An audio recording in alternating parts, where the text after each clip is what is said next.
d'abord vous dire mon grand plaisir de vous accueillir à la Banque de France ce matin. C'est une institution historique. Nous fêtons cette année notre 216e anniversaire. Mais vous voyez que c'est compatible avec la modernité. Vous vous trouvez ici dans l'ancienne salle des guichets de la Banque de France. Vous l'avez peut-être traversé en entrant. Voilà, et la Banque de France n'a plus de compte particulier, ne fait plus d'escompte des faits de commerce. Nous avons des tas d'autres missions. Et une de nos missions, c'est de nourrir le débat et d'accueillir de toute l'Europe et même du monde entier les acteurs que vous êtes. Nous sommes très heureux de le faire ce matin pour cette conférence de droit et croissance. Et je salue Sophie Vermeil, qui en est l'animatrice infatigable, sur un sujet qui peut apparaître austère, la restructuration de dette, les procédures collectives.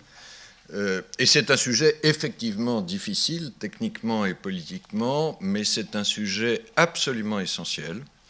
C'est un sujet essentiel pour les régulateurs bancaires que nous sommes, et je vais en parler.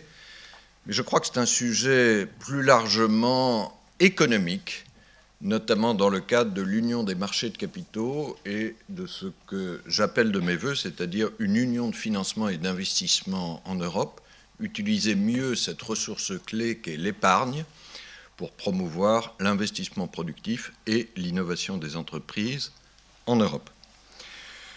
So I will limit myself to 5 opening remarks, which could be of some help for your debate today.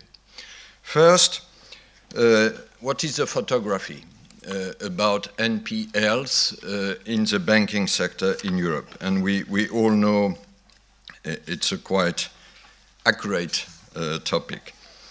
The average of NPL in the European Union, according to EBA, European Banking Association, is 5.7%. It's more than the US, but I will come back to it because the comparison is a bit biased. If I look among the various European countries, we have a first group of the 3 main European countries, France, Germany, and UK, still UK, which is significantly below the average, 4% in France, 3% in Germany, 2% in UK, about. If I focus on the French-German comparison, apparently France is slightly above, but if I look by segments, the NPL for corporates, especially domestic corporates, are lower in France than in Germany. And the global figure is higher in France due to one explanation, which is the higher share of consumer finance in French banks. You know they are very active in this field, and traditionally NPLs are higher in consumer finance. On the other side, the NPL ratio is 6% in Spain, 17% in Italy, not to mention some smaller countries where the banking crisis has been very severe. Cyprus, 49%, Greece, 47%, Portugal, 19%, Ireland, 15%. We are all conscious this is a very important topic for the health of banks in Europe. A higher share of NPL reduces the revenues and the solvency of banks. It increases their funding cost, and it limits their capacity to fund the economy, so it affects somewhat the efficiency of monetary policy. So it has to be addressed. Progress has been made in the framework of banking union, but the issue is not yet completely solved, obviously. Second remark, there are significant differences, and you are well aware of that, between jurisdictions about the framework of NPLs. Let me mention 3 of these differences. First is obviously tax regime and accounting regime. If I compare, for instance, US and Europe, in US, in order to be tax deductible, NPLs have to be taken away from the accounting from the balance sheet, so they have to be sold. In France, on the other side, tax regime is quite favorable for provisioning NPLs.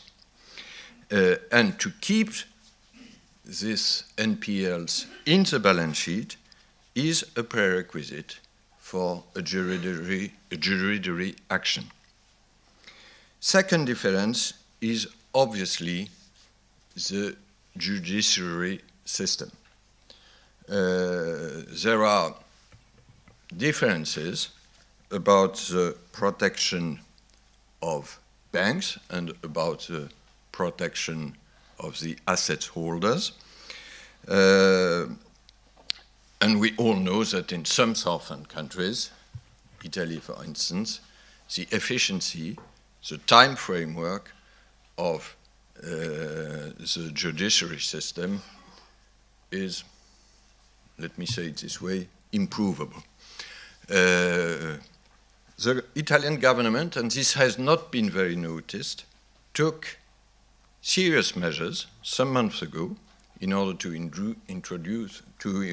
improve the efficiency of collection. It has to be seen what practical effect it will have, but obviously it goes in the right direction. Third difference is about supervision. Here we have quite different practices. In the US, NPLs have to be depreciated. It's a general rule after a predefined time framework. In Europe, with some exceptions like Spain, we consider as supervisors that it's up to the banks themselves to define the rules, to define the time framework under the control of the supervisor. And we all know, last difference, that you mentioned it, that the secondary market of NPLs is less developed in Europe than in the US. Obviously, a growth of this market would help to a smoother and quicker solution of the NPL challenge. To finish with this second remark about the differences, let me note that at present, the European harmonization, the European law on this question is limited, to say the least. It rules in case of cross-border collection, the conflicts of laws and jurisdictions.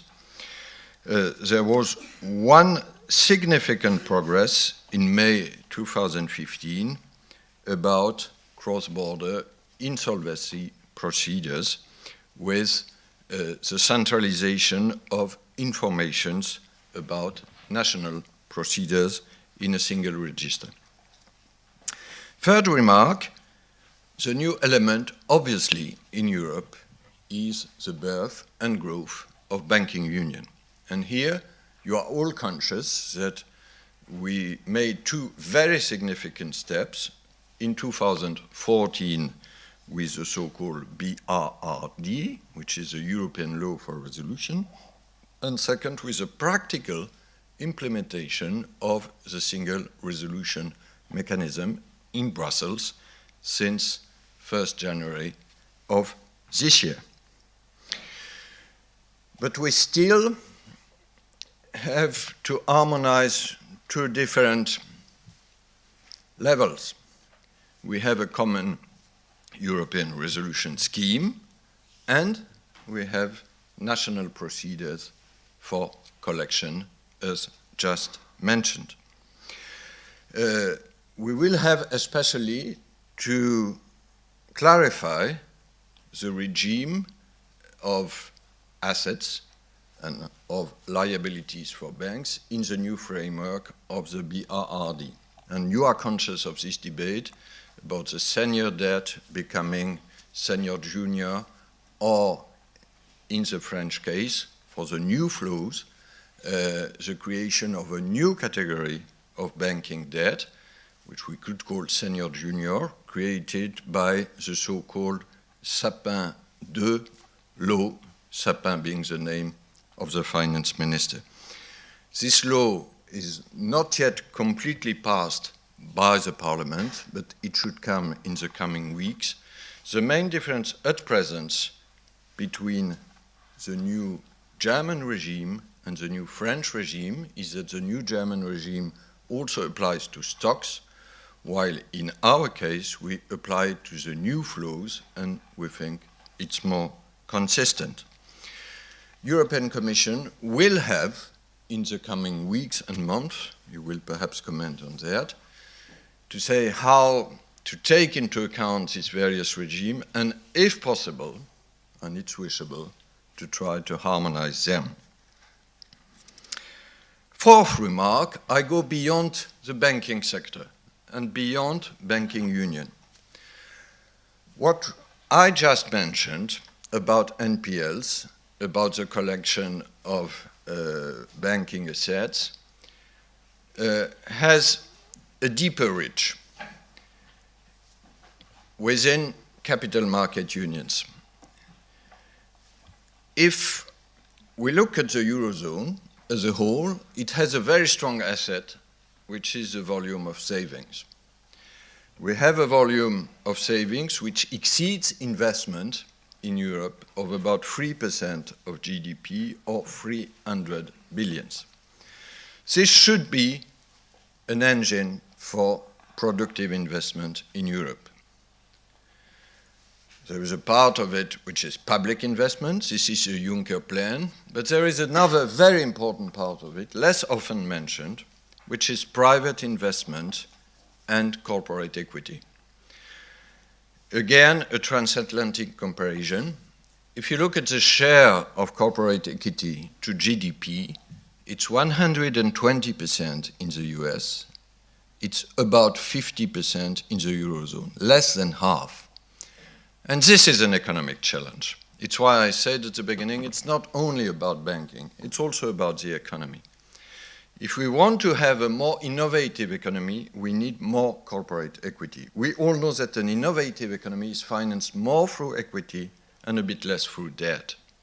I go a bit beyond your today's topic, but if we want to have more investors in equity, more investors in risk capital, we need to have a clearer rule of law for insolvency, a clearer and, if possible, harmonized. It's a difficult task. You mentioned it. We are all conscious about that. Also due to the fact that in each country it's a responsibility of the justice ministries, the chancellerie, as we say in French, and they are not very accustomed to harmonize their laws. So, if you can contribute to this, it would be most welcome. There is an idea which is quite often mentioned or floated. If we don't succeed in harmonizing national regimes, or part of them, could we study the idea of what we call, till the Brexit, a 29th regime? It will be probably a 28th regime. But the idea, as there is a status of European company, could there be a status of European insolvency? I don't have the answer, but if we can make progress on harmonization, at least on the core principles of insolvency laws, and perhaps on a common regime, it would be a great incentive for having more investment in equity and in risk capital. And this is an engine to European growth. My last remark, a very short one, is about the comparison with the US. I did it in some of my opening remarks. I would like to conclude with a caveat. The figures are different in the US, but the situation is different too. We all know that the US, the American practice, is quite often to take NPLs away from bank balance sheet and to sell them to other actors, including the so-called shadow banking sector. And the subprime crisis clearly was an episode, a very intense episode of this difference. And we saw first NPLs being outside of the banking sector, which clearly has its dangers, and we must think about it when we think of financial regulation after the crisis. And we saw after the crisis a very quick evolution, increase, and then decrease of the NPL volumes. This is an important caveat or nuance in the comparisons between the two systems. Having said that, we have to learn some experiences of the US case. Obviously, there is a single insolvency law, probably a quicker regime, and a stronger incentive for private investors to take risk and to invest in an innovative economy. I stop here with my 5 remarks. I hope they can be of some use for your debates today. Again, I welcome you very warmly, and I wish you a very useful and fruitful colloque in this fall Friday in Paris. If you can enjoy Paris after the colloque, I wish you also an excellent weekend. Au revoir.